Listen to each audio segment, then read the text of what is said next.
بسم الله الرحمن الرحيم. اللهم صل وسلم وبارك على سيدنا محمد وعلى آل سيدنا محمد. السلام عليكم ورحمة الله وبركاته.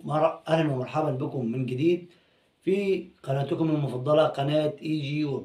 في البداية لو لسه جديد معانا من فضلك انزل تحت الفيديو واضغط على كلمة اشتراك، وكمان فعل زر الجرس علشان يوصلك جميع الفيديوهات اللي بتنزل معانا الجديدة والحصرية.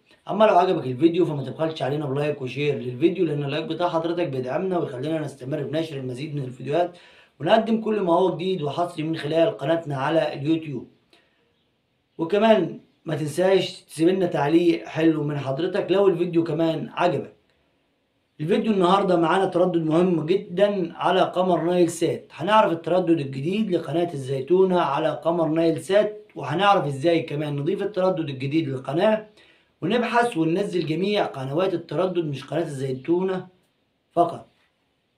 تابعونا للنهاية عشان نعرف ازاي نضيف التردد الجديد للقناة. طبعا زي ما احنا عارفين شايفين كده ان القناة موجودة قدامنا وشغالة، وادي اسم قناة الزيتونة. قناة شغالة ما فيهاش مشكلة، يعني بنتأسف بس على اللوجو اللي موجود على الشاشة، لان اليوتيوب مانع ان احنا نعرض حاجة من اي حاجة خارجية غير اللي احنا بنلبسه. يلا بينا نعرف ازاي نضيف تردد القناة الجديد بكل سهولة. هنختار كلمة منيو في الريموت علشان يفتح لنا قائمة الجهاز. بعد كده هنختار كلمة تركيب، هننزل على قائمة الترددات نضغط عليها اوكي. فتحت لنا جميع الترددات اللي على السيفر. هنختار هنا اضافة علشان نضيف التردد الجديد للقناة. التردد هو 11430 11430. بعد كده معدل الترميز 27500. اخر حاجة معانا وجه الاستقطاب فهي عمودي او في. ضفنا الثلاث خانات. بعد كده نضغط على كلمة اوكي. التردد موجود قدامنا مفيهوش مشكلة. نتأكد ان الاشارة دي موجودة عشان القناة تنزل وتشتغل معانا. طب الاشارة لو مش موجودة القناة مش هتنزل، وهيكون المشكلة عندك في الطبق بتاع السيف. بعد كده نختار كلمة بحث. اخترنا كلمة بحث فتحت لنا قائمة البحث اهي قدامنا. هننزل بس على نوع القناة نخليها مجانية عشان ما تنزلش جميع القنوات المجانية والمتشفرة. بعد كده نختار كلمة اوكي.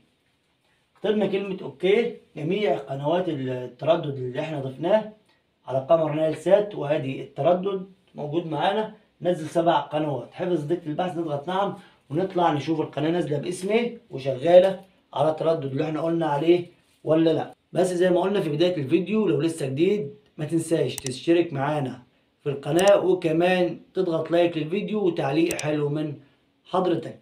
ادي القناة الزيتونة معانا، زيتونة موجودة اهي، وادي اسم القناة اللوجو بتاع القناة، واسم القناة على السيفر مش موجود الزيتونة، مكتوب زيتونة، موجود اهي بالانجليزي. تمام. والتردد اللي احنا قلنا عليه 11430 موجود قدامنا برضو كمان مفيهوش مشكلة. التردد موجود قدامنا باسم القناة باللوجو بتاع القناة زي ما احنا قلنا وشرحنا لمتابعينا ومشاهدينا الكرام. شرفت بوجودكم معانا في الفيديو، واتمنى ان الفيديو ينال اعجابكم، وانتظرونا في الفيديوهات القادمة، والسلام عليكم ورحمة الله وبركاته.